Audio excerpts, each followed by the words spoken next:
Welcome to Local Matters. I'm Elizabeth Shanahan-Jewett. Let's talk about what's happening in our area. With campuses in Quincy and in Plymouth, Quincy College's ongoing workforce development initiative focuses on identifying the employment needs of businesses in our community and developing course offerings that respond to those needs.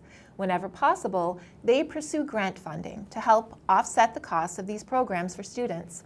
A grant from the United Way of Greater Plymouth has made it possible for the college to offer 2 certificate programs, 100% tuition-free.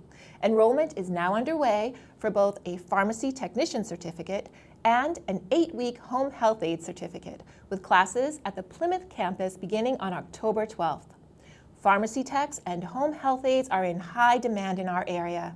To learn more about this great opportunity, contact Rhiannon Gorham, Workforce Development Coordinator at rgorham@quincycollege.edu or at 617-984-1723.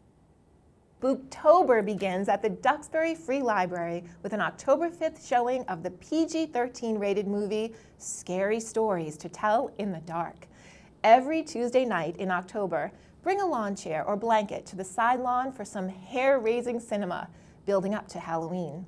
October 12th showing will be Knives Out, also rated PG-13, and the PG-13 90s version of The Addams Family will creep you out on October 19th. Rounding out the month with the sweetest ghost ever, Casper is the PG movie for October 26th. The Spooktober shows run from 6:30 to 8:30 p.m. Visit the Duxbury Free Library website to learn more. Based right here in Plymouth, the mission of Project Green Schools is a multinational nonprofit designed to help develop the next generation of environmental leaders through education, project-based learning, and community service. I spoke to Executive Director and Founder Robin Buchanan about what's new and next for this wonderful organization. Hi, Robin. Welcome to Local Matters. Hi there, thank you for having me. So let's start with the genesis of Project Green Schools, which is you and your story. Can you tell us about that? Sure. I had a history of allergies and I guess with now people are looking at a compromised immune system with COVID. So I was a child who grew up having a compromised immune system and also had a love of nature. I was a teacher for more than a decade. And after the birth of my second daughter, I wound up in a very crazy place. I had 3 life-threatening anaphylactic attacks, and I woke up going from environmental allergies to being allergic to all food, all dyes, preservatives, having what's known as multiple chemical sensitivity, also having immediate onset asthma, thyroid, and a number of complex diseases at that time. So I was studied by Johns Hopkins, Leahy Clinic, NIH, and somehow wound up in the hands of Dr. Alex Bingham, who literally saved my life. So here I am. I was given the tools to save my life. I had a background in education. I'm now the mother of 2. The girls were at a preschool in Foxborough, Massachusetts, and that was the very first school. I started helping that school looking at cleaning products and indoor air quality. I talked to my cousin, and after another attack and talking with my dad in the hospital, I said, I need to do something. I'm going to take my learnings and create an organization that benefits kids and schools so that nobody else has to go through this. So we organized pretty quickly. It was a bunch of moms on a mission looking at health and wellness. And again, really the primary work that we were doing in schools had to do with indoor air quality and indoor environmental quality.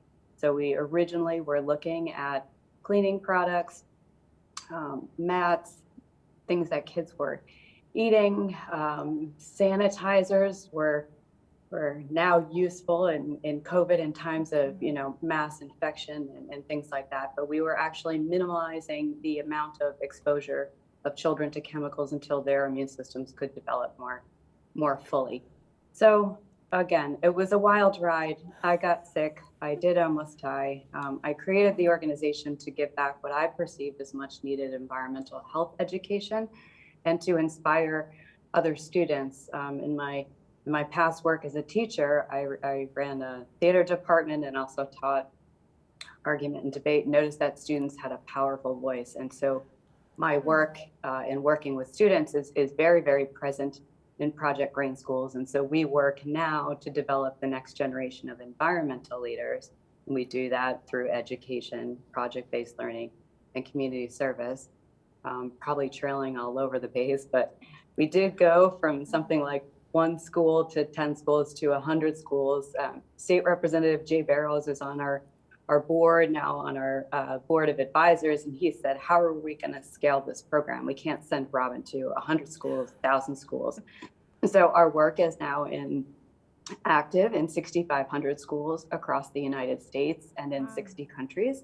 And so we have since scaled a number of programs that can go beyond myself and my staff. So we have a lot of virtual programs and tools that schools utilize and implement as they see fit. And then we come in and try and bring honor, recognition, and events to connect like-minded students, educators, and give them the opportunity to learn and succeed. Wow.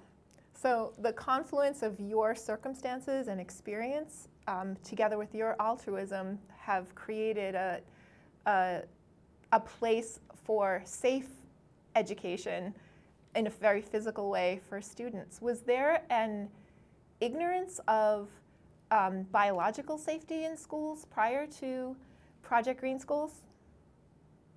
I mean, I think there still are complicated times. Often we find that schools want to do right with cleaning solutions, but as they become more educated and aware, I mean, COVID brought a whole new level of environmental rules and regulations. And I do think now people are talking about air purification. Right now, you're noticing these purifiers and things that we tried to bring into schools years ago, and non-toxic cleaners that weren't putting those fumes, on the kids' desks where teachers were over sanitizing when that didn't need to be done.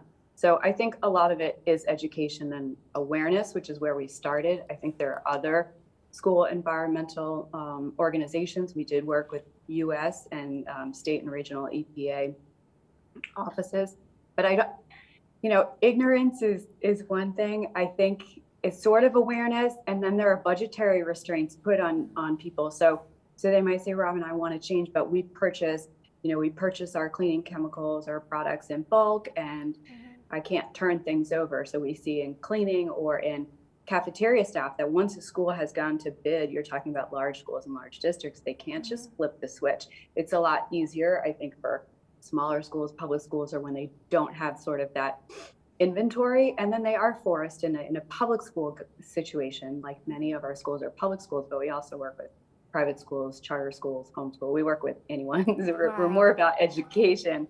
But when you have rules and regulations coming down to the public school community and they have to follow it. So on the one hand, they have the education, they've got the tools and the willpower, but if the regs say you must sanitize at this time, it's, can you do it more minimally? Can you do it not around students? Can you be mindful of teachers that have asthma and respiratory issues? Often the janitorial staff is getting most exposed to these types of chemicals. So what kind of conditions are they exposed to, and how are we taking care of everyone in the school communities? It's more than just students, but it's a complicated space. I think people generally do want to do the right thing. And I think one of the successes that Project Green Schools has had, there are other organizations that have been known to be sort of the angry people out there, and they've done beautiful, important, meaningful work. But if you have anger tied to yourself when you're trying to work around policy and regulation, purchasing, procurement, student programs, the whole thing. So we've had a way of, showing, look at these hundreds of schools, look at these thousands of schools. Here's a sample policy. Here's how you might be able to make change in your school, understanding that you might need to do some customizing. But I think going in with positivity, vision, and showing other case studies and samples of schools who have been successful, that gives folks the ability to bring those conversations forward in a positive light. Bring about positive change. Wonderful. So Exactly. let's talk about some of your initiatives. Fantastic. Race for the Planet. What is that?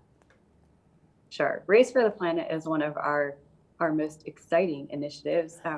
We created this program as a way to inspire climate, environmental, and STEM action in schools and communities. So often when we convene students, we might have 100 or 200 or 300 students coming from all over the world. And I got to talk with leaders of other organizations, and they said the way to have that ripple effect bubbling out to multiple schools and communities, almost like a relay for life or for other causes, is to get the schools to inherently take on these issues and to take action in their own community. So Race for the Planet, we have partnered with Christy Lee from NBC Boston, Ennis Cantor from the Boston Celtics, Philippe and Ashlyn Cousteau, Bill McKibben, Jamie Mercolin, First Lady Valerie Sununu of New Hampshire, and lots of other friends from the Public School of Health from Harvard, et cetera. So what we're trying to do is engage. We had engaged more than 52 schools across the US, saying we will host an event that has a number of components. They open their day with an opening and closing ceremony with those sort of eco-celeb, eco-leaders that I mentioned earlier. So they can be seen in your opening and closing ceremonies, and then they're off sort of to their games, races, and challenge, where they're competing in energy, agriculture, there's a green STEM category, water, energy conservation, and more. So then there's a rubric, teams are assessed, you come back for a closing ceremony, and medals, bronze, silver, and gold, are awarded to schools, to classrooms, to teams, and however they do it. So again, it looks a little bit different from school to school, whether it's led by the entire school, whether it's led by an eco club, but they all have the uniform opening ceremony, the closing ceremony, the games, and the recognition piece, and then people are getting the word out. COVID did make things a little bit challenging. However, we did have schools. My staff, our team worked so hard to create a virtual edition. So for schools, what I would say, for schools that aren't able to pull 1,000 students, 100 students, 200, 300, up to some of our high schools might have 1,100 students, that ultimately our vision was to have everyone gathering around a track for the closing ceremony, where you invite local legislators, local green businesses, the eco club, you're sharing best practices. The teams are all out there for this closing ceremony and celebration. But if it can't be done in person, we have all of the tools so that the banners and the logos, the press kit, the whole thing, soup to nuts, can be delivered virtually. So we have launched Race for the Planet. I'm looking up one date right now. I'm looking down. But COP26, so we just had Climate Week, was this past week in September, and COP26, the climate conference, you'll see global commitments from countries and educators, nonprofits all over the world. October 26th through November 12th is COP26. So we are encouraging schools to utilize Race for the Planet for climate action around Climate Week, COP Week, Energy Awareness Week, Water Conservation Week, World Water Day, Earth Day, all of those national and global celebrations. We believe that Race for the Planet is a solution. Wow. And the virtual edition, you intend to continue that to make it more accessible to other schools? We do. We have different versions. We have a new website coming out in just a few days, but there are different editions that you can sign up for. One, two, or I think in the world that we've been experiencing with COVID, if it winds up being a hybrid process where a portion of your programming is in person or in classes, and then some of it is rolled out virtually. So our team will help work to customize your events in your school and community. Excellent. And the Race for the Planet Energy Edition, how is that different? So we're very excited. I think in the world of climate and sustainability, you're always talking about an impact. And so sometimes the impact can be education and awareness and mobilizing people, making positive change. However, energy is one of those things that you can really get good data and metrics and have significant climate impact when we're looking at things like electric vehicles and solar and wind. So we created, we had a fellow last year from Costa Rica, who came to us from the Department of State and IREX. And so we worked for a year. He is an energy specialist, and we said his name is Marco Chavez. So we had a project for Marco. He understood education and energy, and we worked on creating new games, if you will, that could be held for 1 month, 3 months, 6 months, or a full year to actually get really good data on the school. I think Race for the Planet gives you a sampling of what you can do on a number of different sort of pillars, pathways, games, and environmental issues. But the energy edition, again, if you lock in for a longer period of time and get those data, it'll give you really good data and metrics, as well as it gives students in schools projects to take home and to be bringing their learning home, and take a look at the indoor environment, looking at your refrigerator, your washing machine, your electronic situation. So we have students and people doing energy audits at home of the school, and it's a longer, more complex program for schools that are maybe a little bit ahead or are looking for real data. I think that program will give you that in addition to the feel-good components that the regular version, but we did want to make those two distinctions. We'll be piloting that Race for the Planet Energy Edition in 2021-22 in one school in the Commonwealth of Massachusetts and one school in Costa Rica. We'll be analyzing, and then that will be rolled out this spring around Earth Day for schools to engage in. Can you reveal the school in Massachusetts? Not yet. Not yet. Very exciting. Stay tuned. So what is the National Youth Council that Project Green Space has? Sure. Our National Youth Council is amazing young leaders that we get to work with on a monthly or even more so basis. So we believe heavily, we believe strongly in giving students a seat at the table. So we're here at the table, we get students to the table. They work with business, with government, with NGOs, with media, entertainment, with their communities, with the education world. They're often brought in sort of in a think tank-like style. People get to utilize the power of collective youth minds. So annually we have about 100 to 200 students in grades 5 through 12 from across the US that make up rather dynamic National Youth Council for Project Green Schools. We elect officers each year. We always have 2 co-presidents that lead a number of initiatives. And when we receive invitations to conferences like COP26 or to the White House, or in the past, we brought youth council students to US EPA, US Department of Energy, Agriculture, Fish and Wildlife. They've been in discussions with Department of Labor. So people want to know, what do young people think? What do young people need? Where are young people heading? So the Youth Council is that place where they get to have conversations and share best and work practices when they're trying to take an initiative and get it off the ground in their own school or community where they're making presentations, they need help. And then Project Green Schools and other partners, companies, and folks will ask Youth Council delegates to go out and represent youth at a number of sort of high profile events, if you will, but they're very remarkable, extraordinary young people that are completely passionate about having a healthier future. So we are super honored to get to work with these young people, and they're here to work and serve. Yes. So that's amazing. So is the National Youth Council a way that students, if potentially their school is not yet a subscriber to Project Green Schools, a student individually can get involved with the National Youth Council? Yeah, absolutely. We tend to encourage schools to nominate or appoint 1 or 2 students from their schools. So again, then the school has a seat at that water table. And in some cases, we have schools that will send different students to different youth council meetings so that they can open up that seat to more and more students. So I think it's a great way to stay plugged in, and it's we're sharing information, we're being asked to think about information, and then students are also sharing. They're sharing information about what's happening in their schools and communities. So if schools have an event going on, it's a great way to share that with Melissa is the director of the National Youth Council.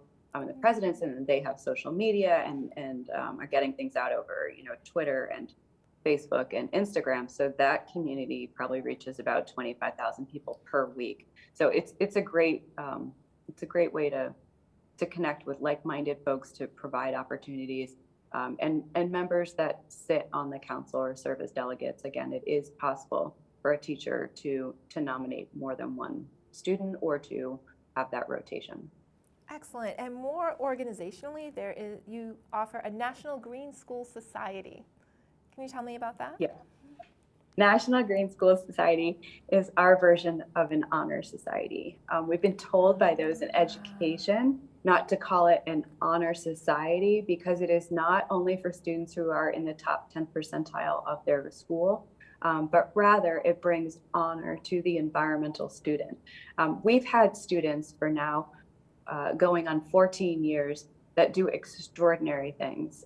They have built solar water heaters, they have built solar cells, they have installed outdoor classrooms, outdoor gardens, inspired projects, clean paths, connected STEM and technology to gardens, to learning, to infrastructure. And they felt like often students thought about in the eco team, green team space, they're not just the cleanup kids. They didn't want to be branded as we're turning off lights, we're recycling, and doing that kind of, they are doing community service. They're performing high level capstone projects, but they wanted more than that. And we found there was no real space that was honoring and amplifying those types of students at the intersection of STEM, energy, environment, agriculture, and public health. And so at graduation, when you see young people at 5th grade ceremonies or moving up ceremonies at 8th grade, you see a lot of honor taking place across education, and ultimately at the 12th grade level in high school, where students are able to walk a stage or a ceremony wearing a stole or cord. And there was nothing that our students felt, and they came to us with some pretty strong opinions, and it's evolved over the years that they felt there was no place for them to be recognized. And many of them are recognized through National Honor Society, Future Farmers, DECA, but they were very proud of their work that transformed their school or community environmentally. And so we think that's one of our biggest impacts to the Green Schools movement is National Green School Society, because again, we found a way to bring honor to these students that are remarkable young people. And they can, again, receive pins at a bronze, silver, or gold level. That recognition can be each year. And sometimes, or many of our students will stick with us for 4 years, 7 years, 10 years, and we get to sort of watch them grow up through the Green Schools process and organization. The students that do wear honor stoles upon graduation, those students have done somewhere between 200 and 400 hours of implementing a high-level environmental capstone project that involves STEM. It's a complicated process, and it's got more rigorous reporting on the student level, but I think we're super proud of those National Green School Society level students just starting out through community service. And then, as they get older, you start layering more education, more hours, more complexity. And so ultimately, we do hope to be graduating more students with those honor stoles. It's very, very meaningful to the students. It's very meaningful to us. And we've seen a correlation to those students getting into colleges and internships and into the career pathways. So you have been in existence long enough to have student alumni, right, who have gone on to make even larger differences in the world. How rewarding is that for your organization? It's tremendous. I think the first few years people would say, so where are your students going? And the first 3 years, we didn't know where they were going, but now we do. The last few years, Project Green Schools was actually reaching out to several of our alumni and asking them to come back and serve on our advisory board, to meet with the youth council, to inspire and share sort of their Project Green School stories when they served in an officer capacity or they took on a project.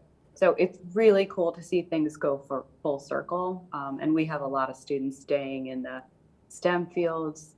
They're in government, they're in business, they're in education, science, medicine. And I think the one thing that we're noticing is whether or not it's it's considered a green career, these students still are so passionate about the environment that they're bringing those types of practices to any type of company or their own home and community. So it does seem to be something deep within our students, and now professionals, and they're out in lots of communities changing the world.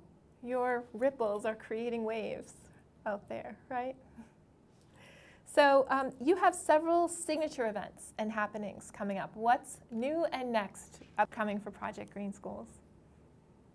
I think coming up chronologically, we always have youth council meetings, and so that takes place on a monthly basis where students, companies, leaders can participate. We tend to have 2 or 3 speakers invited to those meetings that are often interviewed by our students. So that's happening all the time. Once a month, it's on a Sunday. That seems to be the best time that works for youth council members. And then, as I mentioned, the COP26 conference was coming out. So we have a global compact that our students are working on, and we'll be making announcements about a couple of conference opportunities where our students will be presenting and asking for others to participate in a global youth compact around the climate conference. There is ongoing work, and then, as I mentioned, Race for the Planet. So schools will be having different events. Project Green Schools anticipates having our own hybrid event of some in-person and some virtual event around Earth Day, so in Earth Month. Excellent. So that would be in April. And then annually, every May, we have our Green Difference Awards ceremony. So that typically takes place in the Massachusetts State House when we're able to convene in person. The application process, or the application period for the Green Difference Awards, opens up in the new year. Schools, leaders, students, teachers, advisors, there's a Lifetime Achievement Award.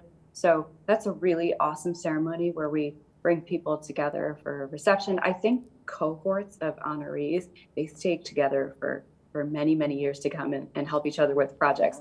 So the Green Difference Awards it's more than a recognition ceremony or a badge to put on your school's website or banner. It really is that you become a part of something that is bigger than yourself. And we're noticing that our Green Difference Award winners are pretty connected and amazing people. So again, that opens up in the new year.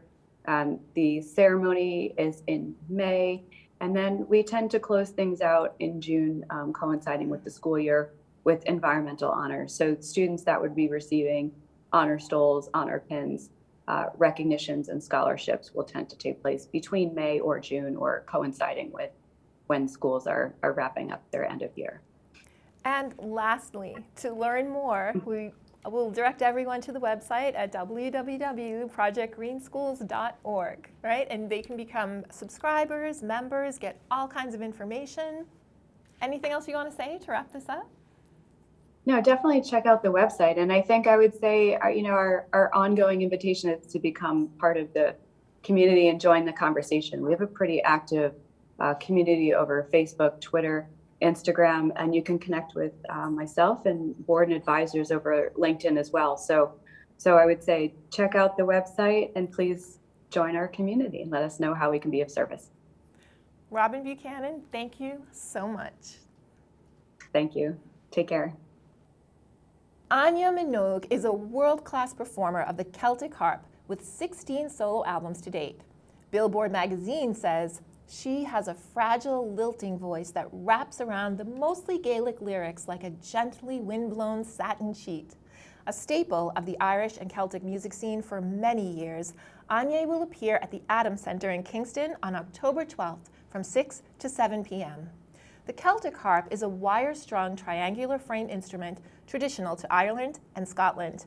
Be transported to lands of fairy tale-like green spaces by Anya Minogue's performance, who the Boston Globe describes as combining a hypnotic Celtic spirituality and contemporary sophistication in her playing and delicately lovely singing. To register, contact librarian Alvin Ely at aely@kingstonpubliclibrary.com or visit the Kingston Public Library website. You may recognize Kingston resident Mike Slawson from the Kingston Public Library, where he was a longtime librarian and rose to the position of library director last year. Before the pandemic, the local scene, Kingston Public Library, and the Kingston Council on Aging collaborated in an open mic night, and Mike shared a personal story about one of his favorite jobs and favorite customers. Watch. Hi, everyone. I wasn't planning on telling a story tonight, but I was convinced by Elizabeth, so bear with me a little bit as I try to piece this story together. Back when I was in high school, my last couple years in high school, my first few years in college, I worked at a store in Duxbury called Osborne's. I don't know if anybody frequents that store. It's a liquor store right up the street here, and I have to say this because my boss is probably going to be watching, other than working at the library, that was the best job that I ever had. I loved it. I was a shy kid, but something about being behind the counter, something about knowing all the people that came in, knowing all the regulars. I knew everybody in Duxbury. Every time I left the house, it was a running joke. I would see somebody from Duxbury. I went on a cruise. I went to the Bahamas. Sure enough, first day on the cruise, I see someone from Osborne's from Duxbury. But one day while I'm there, we had a regular customer. His name was David. Really, really nice guy. He was a dairy farmer in Duxbury, and he would come in and he would be covered in cow manure, stinking to high heaven, and he'd come in and he'd buy his scratch tickets 2 times a day, and he'd spend a lot. He'd spend a couple hundred each time on scratch tickets. And one day he came in and he bought his regular tickets, and then he went out to the car, scratched them, came back in for his second round, and then left, just like every other day. Well, later on that day, I'm working on the counter, and I see a piece of paper that's kind of jammed under the boxes of candy on the counter. So I pull it out, I open it up, and it's a color photocopy of the front and the back of a $10 scratch ticket. And that scratch ticket on the photocopy was a $4 million winner. So I said, what is this? Is somebody just playing a prank on us? What's going on here? And remember, the photocopy is of the back of the ticket too. So I look at the numbers in the back, and I look at the numbers on our book, and I said, that's from this book.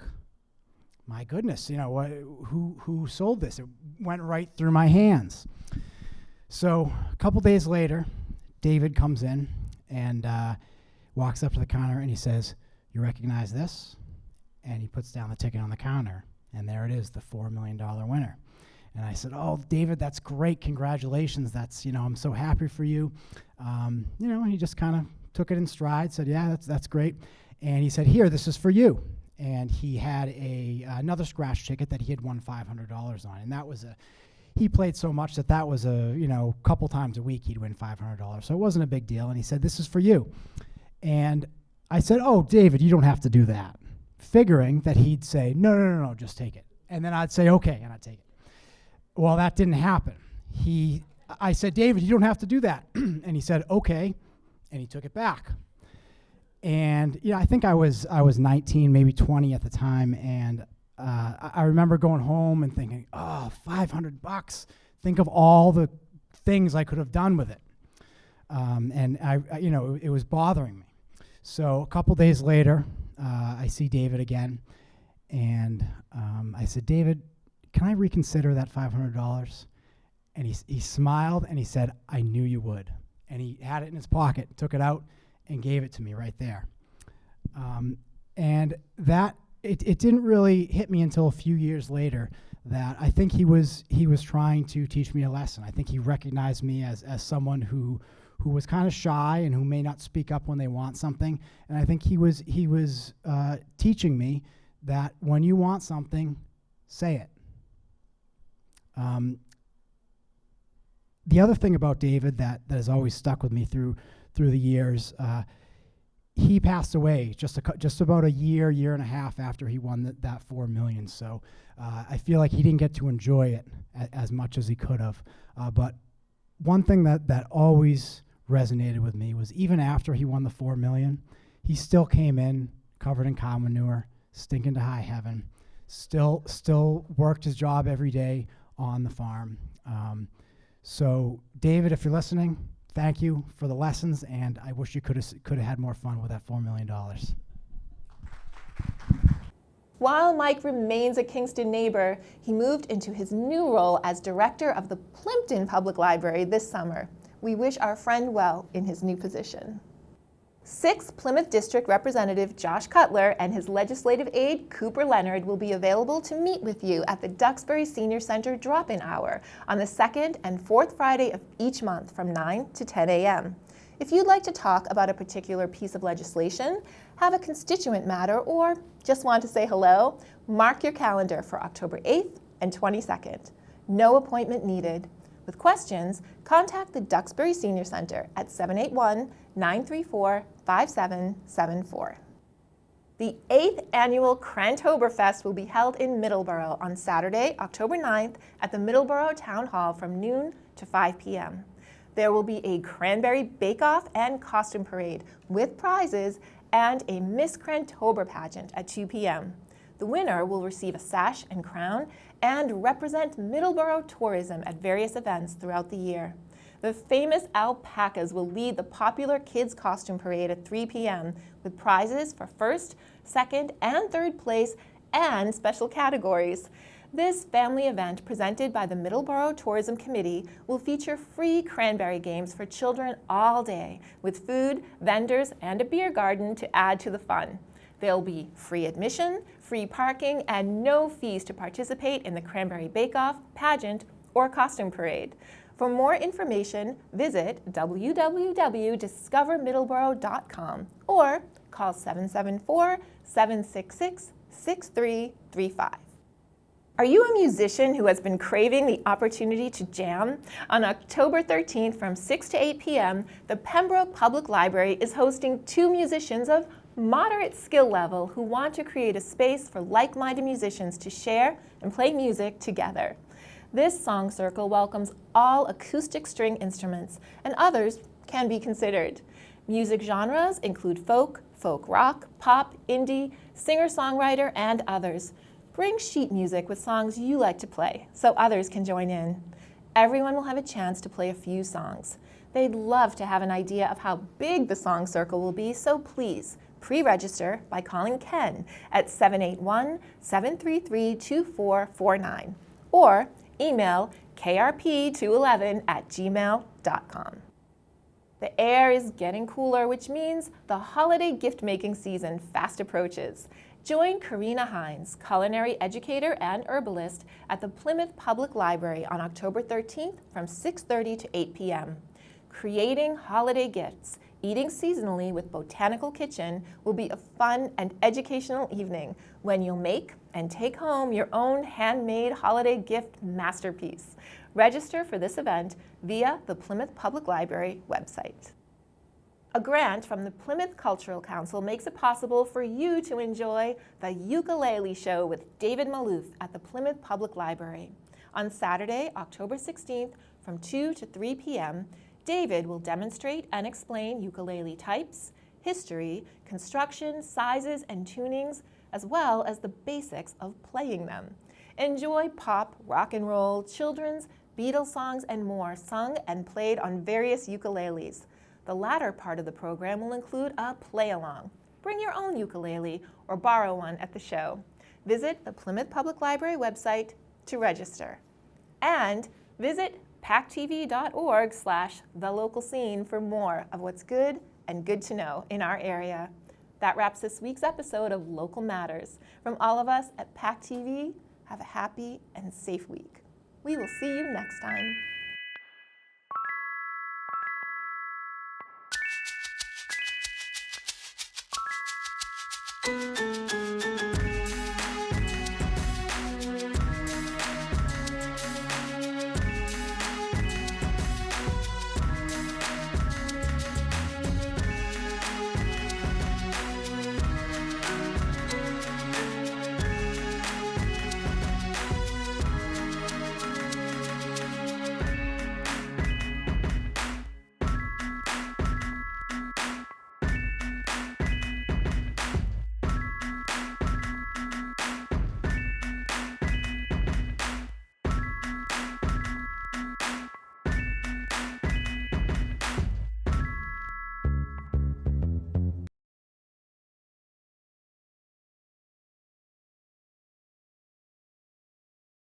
Thank you for watching. We are grateful for your attention. If you like what you saw, please like and subscribe to The Local Scene here and share everywhere. Thank you, friends.